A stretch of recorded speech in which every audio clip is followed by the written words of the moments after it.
And by doing so, we're going to mention, I didn't want to do that.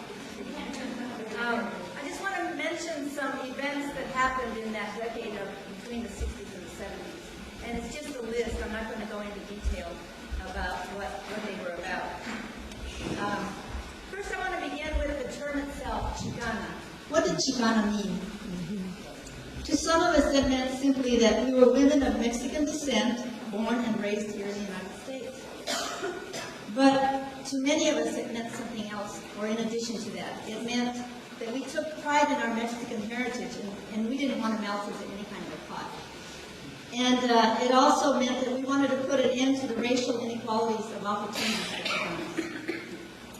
In the early 60s, our outer appearances began to change, as we went from the conservative pedal pushers and ponytails of the 50s into the phenomenon of the hippies, with our long hair parted in the middle, and some of us wore those big afros, that big sad curly hair. I don't know if you remember. This decade, too, was marked with great turmoil and civil unrest. Protesters marched on city streets, and many of you will remember this, and students from Berkeley to Kent State protested on campuses throughout the nation. And in 1963, thousands of people gathered for the Poor People's March on Washington. Celebrity activists Jane Fonda and Joan Baez filled newspaper headlines, and Delia Alvarado, who many of us know, traveled with them, speaking on circus to protest the Vietnam War. Sadly, we witnessed the assassinations of President John F. Kennedy, Attorney General Bobby Kennedy, and civil rights activist Martin Luther King. In 1962, Dolores Huerta helped launch the United Farm Workers. We saw the emergence of the Chicano movement. Many schools were still segregated at that time, which led us to the Chicano movement, which included high school and college students. Chicanas had just moved away from the silent generation of our mothers, and Chicanas everywhere jumped into male-dominated discussions to address issues of racism and sexism within their own households. In 1970, the first International Women's Conference was convened in Mexico City and was attended by Consuelo Yepes, Consuelo, where are you? Consuelo? Okay. And Maria Garcia. Maria, where are you? In San Jose, Ernesta Garcia established the La Raza Unida Party, some of you might remember, and later the Chicana Coalition was established by Esther Medina and Delia Alvarado. In early 1960, Dr. Roberto Cruz applied for a Title VII grant, which led to the early formation of the National Hispanic University. Olivia Martinez worked closely with Dr. Cruz, and then later in 1965, she went on to establish the Bay Area Bilingual Consortium at San Jose Unified. Our moderator, Dr. Quevedo, became the Bilingual Consortium's director in 1967.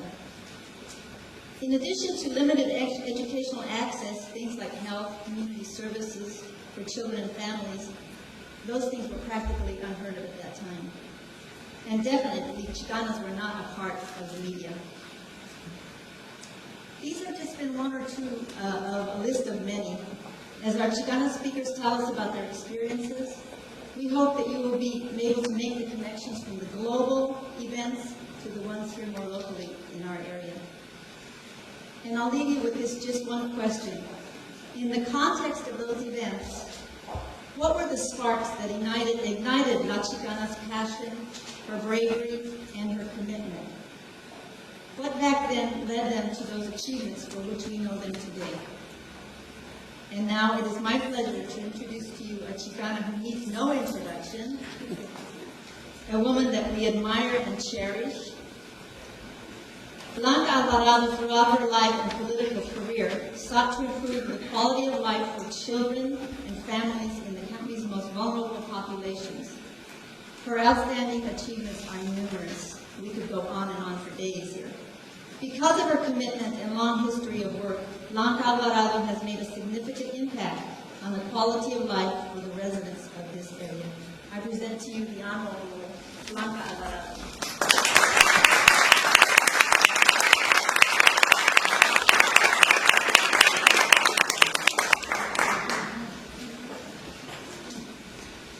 Mucha vida.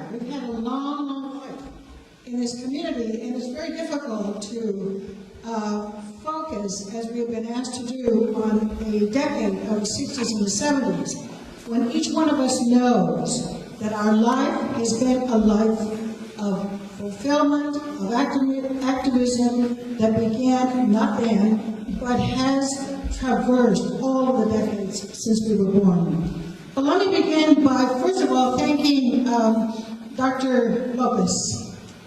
I think it was more than appropriate that he would take a moment to show not only his pride in his daughter, Gabriela, who, as a very young woman, is already learning all of the, I was going to say movidas, but that wouldn't be a good word. But she's already learning all of the intricacies of what it takes to run for political office, and she has, for the last year, dedicated her life to working on my daughter Teresa's campaign. Why should David be proud, and why should we be proud? Because Gabriela represents all of those hundreds and thousands of young Latinas that are engaged in the community and that are already showing their moxie, showing their commitment, and showing above all their abilities. I'm proud of Gabriela too, because she reminds me in many ways, David, of who I was 7 years ago, as a youngster, working at San Jose State, at San Jose City College, not working, but as a young student at San Jose High, knowing that I was only one of a handful of Latina students back in the 40s who was in high school, and who even then, we knew that we were different. We knew that we were not involved or invited in, and it was at that time that some of my experiences as a community worker began. When we thought of all things, the Club Capatillo. Why we selected that name, I don't even remember. I don't remember why we selected that name, but it reflected our pride and our heritage. And what did we do? 15 or 20 young Latino students at San Jose High? Hey, we did what we needed to do, and that was to support each other, mentor each other, buddy with each other, do food drives and clothing drives, raise money, and perform our activism on campus, which is something that we all do even today. But I want to go back 1 second to reflect, as we should, during this Women's History Month, of the phenomenal accomplishment that we have just witnessed in the last week through the passage of the health insurance reform legislation. Why is that important? Because, as we all know, legislation has been pending for decades, and it was through the masterful, skillful work of Nancy Pelosi, one woman, that we accomplished what each one of us has known in our own hearts, that women can, women do deliver, women know how to negotiate, we know how to get things done. And for yes, Nancy Pelosi, that she stands as a symbol of the power of women's intellect, strength, resourcefulness, and let's face it, women are the greatest natural resource in the planet.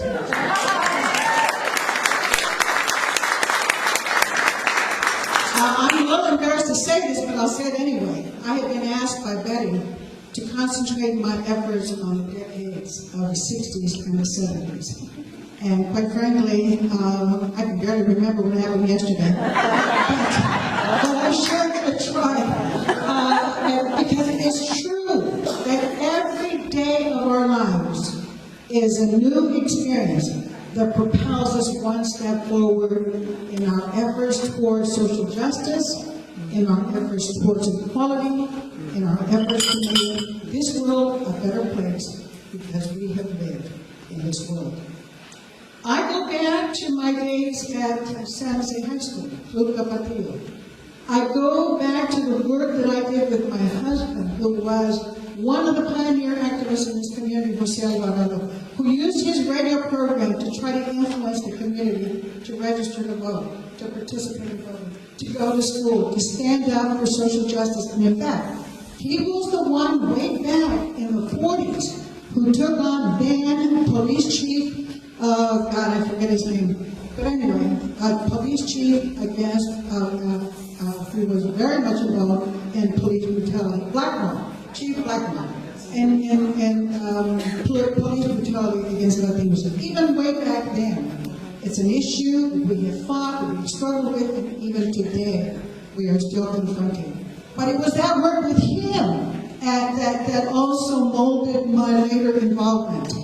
And so to fast forward a bit into the 60s, it is true, as Betty has said, that there was tremendous chaos in the world, there was a lot of violence, there was a lot of things happening, some good, some not so good. But like so many of us women, I got married, I began to raise my family, put a lot of focus into being a good mother, a good wife. But always knowing within my heart and within my soul that I would always be a community advocate and that I would always be someone who fought against social injustice. That is why today we stand here with pride, recognizing that each one of us has the ability and the responsibility to speak up when speaking up is necessary. Too many times we see things going on that are not to our liking, but we think, oh, somebody else is going to take care of it. I don't have to get involved. Oh, these women up here are going to tell you that it requires each one of us always staying involved. Doesn't matter where you do it or how you do it, but stay involved. In the 60s and in the 70s, we had a lot of emerging and very active organizations. And I'm sure that Esther and the other panel will describe them. But I want to remind you about the Chicano Employment Committee of that time. And the Chicano Employment Committee was absolutely essential for its time and for its place, because it was during the time of affirmative action that the Chicano Employment Committee used its leverage, used its push to insist that the City Council do affirmative action in the hiring of police and firefighters. There were ridiculous regulations and standards that the city had for its recruitment of firefighters and police, height being one of them, which was so stupid, you know, when you think about it now. But the Chicano Employment played a very, very important role. And this was an occasion where I can say that it wasn't just the guys that were doing the work. It was the guys and the women that were doing the work together. It's one of the things that was phenomenal about that era, that the men, and there were the guys, our brothers, as an example, and others who were involved, but we were women who not only positioned ourselves alongside them, but made our voices heard in the discussion about affirmative action and making sure that our institutions were responsive. I remember as well the great organization that I belonged to, which was then called the Opportunities Industrial Commission. If any of you remember that far back, OIC was started by African American ministry. OIC was national. But OIC in Santa Clara County was dominated by Latinos. Yeah, West Hershey was the director. But people like Blanca and so many of the instructors, myself included, were there not only to train our people for employment purposes, but also engendered and embedded within our whole activism was this knowledge and this belief that if you don't fight for social justice, you're not worthy of calling yourself a human being. We used to get preached at like you wouldn't believe. But the preaching was so effective, and it was so right on, because it reinforced in our own hearts and in our own minds that nobody who calls himself or herself a human being can sit on the sidelines when you see injustice being perpetrated. And so the OIC experience was very helpful, not only because we paired people through training and through job placement, but it propelled within us this philosophy about doing for others. And of course, in the midst of all of that was the great movement of Cesar Chavez. Who can ever forget our great hero? To this day, we cry about Cesar because while his work was noteworthy and has lagged in our minds in some areas, Dolores Huerta was right there with him, and all of us were right there with him too. There could not have been an experience more gratifying, more enriching, more motivating than being a part of that phenomenal movement. It was incredible. I think most of us who experienced that movement and were a direct part of it will always say that it created within us not only a sense of purpose and belief in our ability to move the nation forward, but we were bonded like familia. It was the most familia-oriented involvement that one could experience. And our little kids were part of it too. My kids, I took them with me when we marched down in Salinas when Caesar was in jail and fasting. Those kinds of indelible experiences are still part of our psyche. And they're part of our children's psyche too, because they believe, as we do, that the cause was a good one. And the cause is still a good one. But we also had some other organizations, and I'm real happy to say that back then, in the time of the 70s, when MAPA was, of course, to be reckoned in California, it was the time when Jerry Brown was governor of California, and Eduardo Sandoval was our president, our statewide president, and I was on the state board. And we did some phenomenal things. I think MAPA was the organization that really taught me the nuts and the bolts of campaigning. Because we used to, not fight necessarily, but work against the different chapters from throughout the state.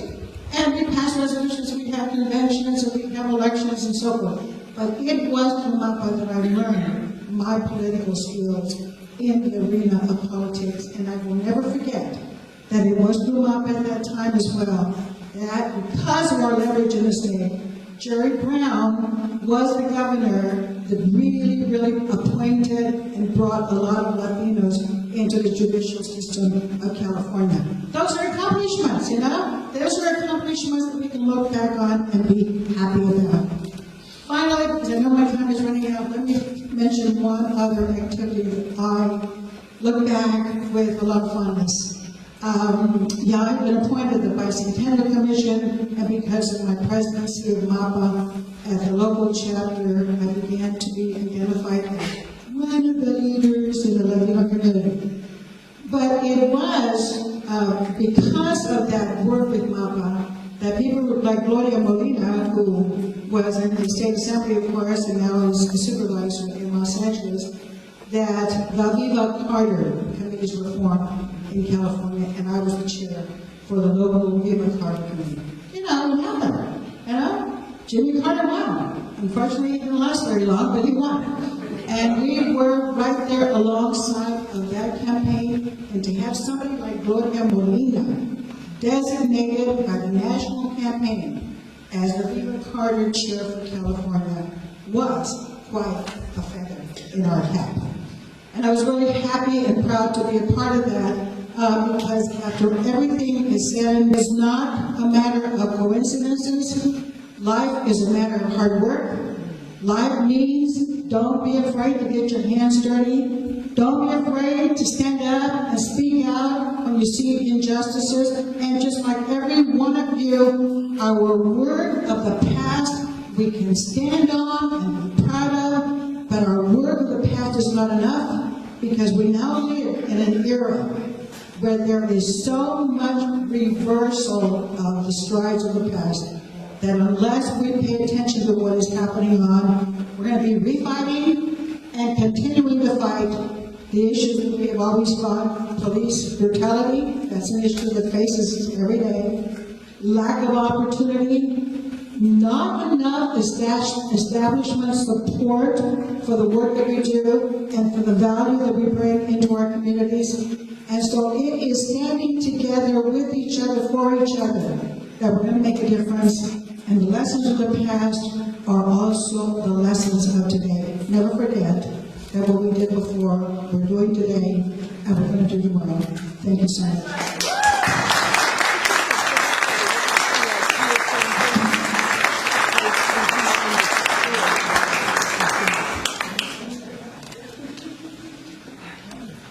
Thank you, Blanca. That was wonderful, very inspirational, and especially to me.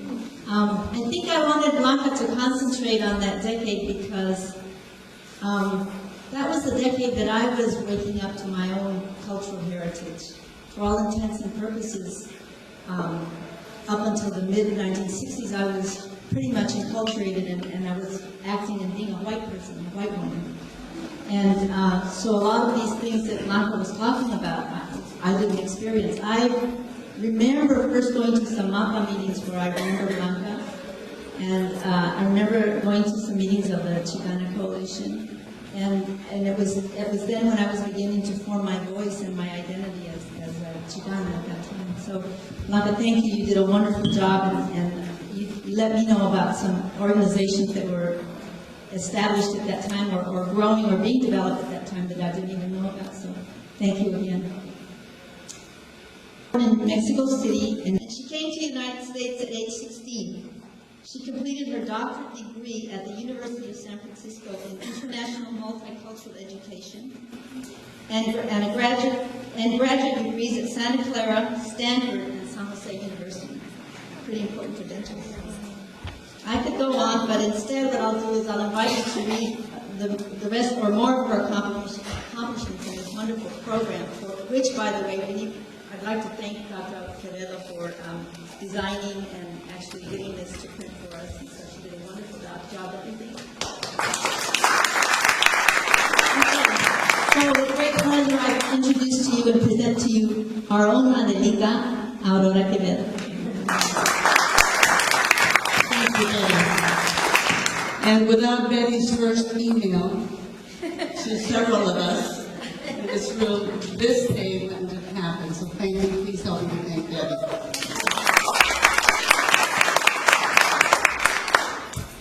It's my pleasure, it's my humble pleasure, to introduce to you individually our wonderful panelists. Women de corazón, women of intuition, and I'm not going to steal their thunder because they're going to share with us some of those key personal and professional and community development contributions and inspiration with us. I am in Mendoza, grassroots community organizer. Please. Sitting immediately to her left is Dr. Esther Medina, community service activist. And to Dr. Mendoza's, to Dr. Medina's left is Dr. Consuelo Rodriguez, who is our civil rights activist and a leader in the institution of higher education system. Immediately to the left of Dr. Rodriguez is Yolanda Reynolds, community activist through media. We're very, very proud. And immediately to her left is Esperanza Walters, health educator and activist per excellence. Is Jessie Serna, who is an alumni of San Jose State University, is a private attorney for more than 30 years, and has served our community in La Plaza with Corazón. Gracias. And immediately next to Jessie is Lupe Frias. Lupe currently is a social worker in adult protective services.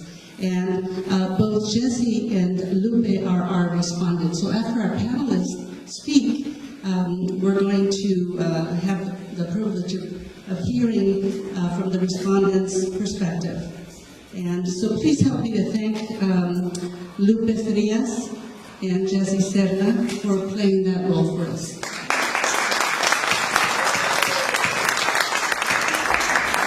Each of the panelists is going to have 10 minutes.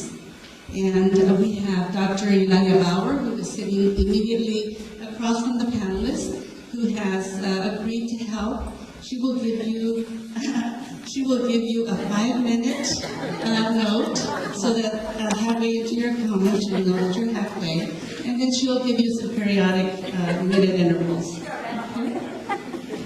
All right.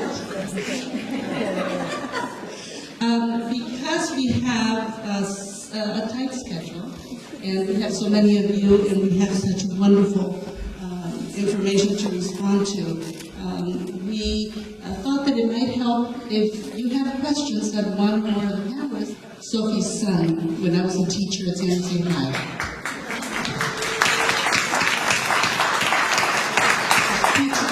As teachers, we learn from our students in our parents' company. I am going to now introduce you to Dr. Esther Medina, who is our community service activist on our panel. Please, Dr. Medina.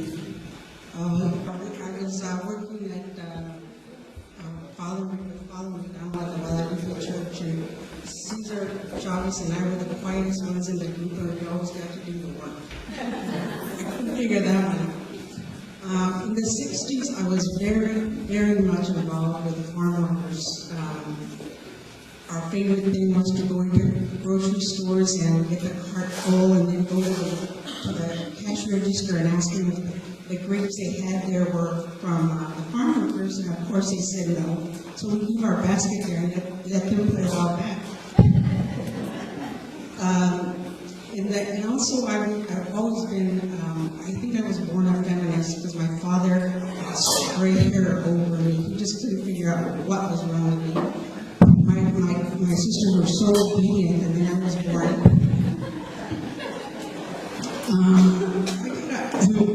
I got a job at the county, for the county executive, investigating sex discrimination complaints, because they heard about what a pain in the butt I was out there in the community. So I went around, and women would put in a complaint, and I would have to go investigate it and mediate it.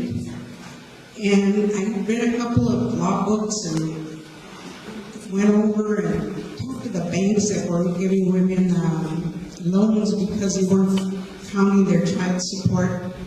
So I pulled out my little law stuff and convinced the president of the board that he should give this woman a loan, and convinced him that child support is income. And so 21 women got loans that year. And so I would run around doing that kind of stuff. Waitresses had to wear real short little skirts, and some of them had varicose veins and whatever. And I had to go mediate with a restaurant and make them stop making them wear little tiny short skirts. So it was a great fun job for me. I got a little authority there with my county ordinance that I pull out and make everybody all freaked out. But anyway, it was fun. From there, I started reorganizing women. I found out that the probation department, I had inside information in all these departments, that some of the probation officers would not collect the women's child support unless they went to bed with them. Well, that gave me a lot of work.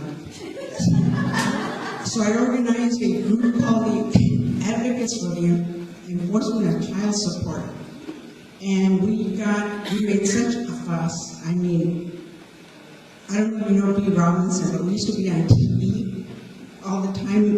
We were in front of the city council or board of supervisors starting stuff. And she'd come on at 6 o'clock news with a little t-shirt that said, "Oh my God."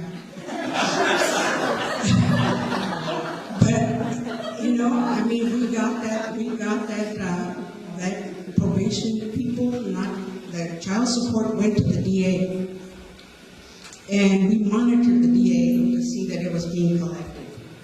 And I think that the neatest way I found out to organize women and get what we needed was to take 200 women to the city council with their children.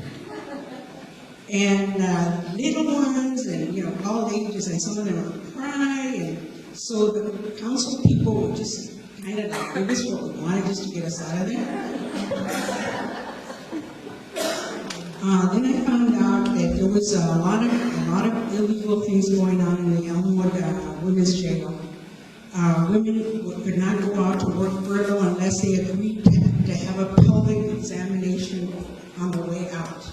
in family. Of course, the men didn't have to do any of that stuff, but the women, I don't know, there was this woman running the place that had all these weird things going on, barriers for these women. So then we got together a group, and we called ourselves Community Women for Political Action. I know Betty was in it, and some of the people here were in it. And we got together and we did a study in Elmwood and threatened the board of supervisors that we had enough grounds to sue them. So of course they started implementing the recommendations that we had. So then I wasn't happy with that. I got on the grand jury so that I could monitor and see if they were doing it. And I also was concerned about the children's shelters. So, you know, they had children, all they just mixed in, and it was a disaster. So I got on the grand jury on the committee that was going to investigate the children's shelters. So we ended up with a new children's shelter. I went on to women's programs at ESO, and I started out with $29,000, a little tiny grant. And in 11 months, I had $450,000. Because it was not that I'm brilliant or anything, it was the right time at the right place. That was the women's movement right there. And everything we submitted got it funded. And of course, I had the support of the administration at ESO. We started a program for ex-offender women. We found that the men are treated much better by the families when they get out of institutions, but the women are not. They didn't have any resources. So we started a program where we housed them, gave them job training, counseling, and child development. And let me see what else.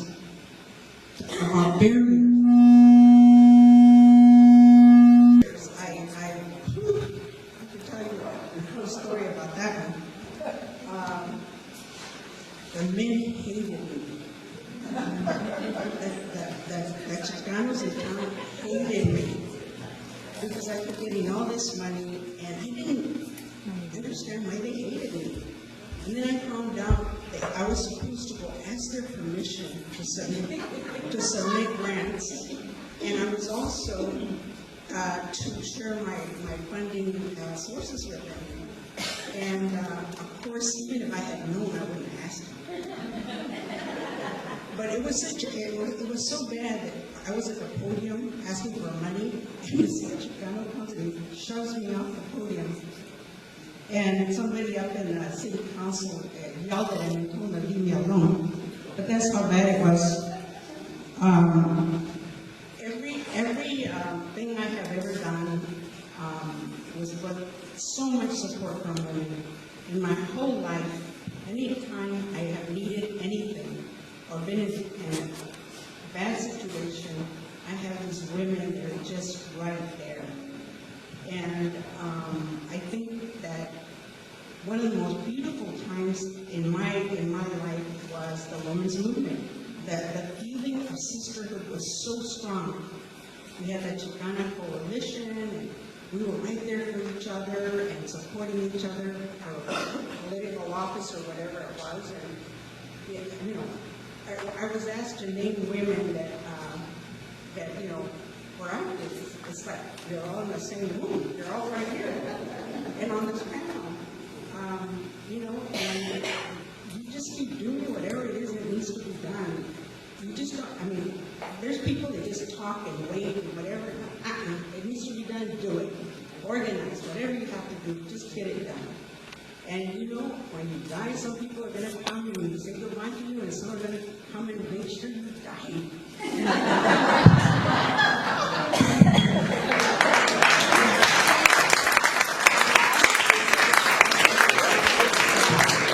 Dr. Esther Medina, when she says she raised the funds, she managed millions of dollars.